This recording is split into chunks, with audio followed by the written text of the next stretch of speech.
Sakit. Aku doakan siapa yang buat macam ni kat aku, buat aku jatuh, masuk pergi neraka daripada muka dia. Sakit. Aduh.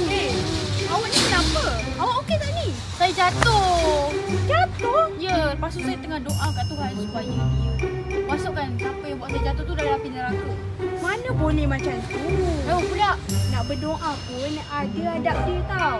Awak mana boleh berdoa macam tu? Macam mana adab dia? Jom saya bawa awak ke dalam imajinasi saya. Mana?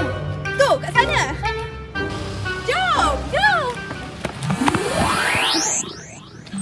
Wah, kita nak main ni.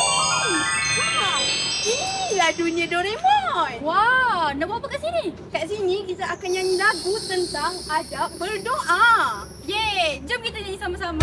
Jom.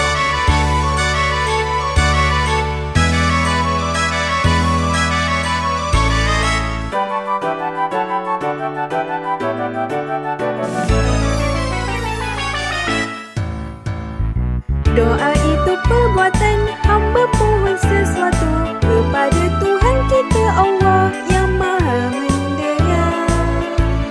Tapi kawan-kawan, ada adab berdoa. Pertama sekali niat ikhlas kerana Allah. Kemudian berwuduk dan tadah tangan. Angkat kedua tangan.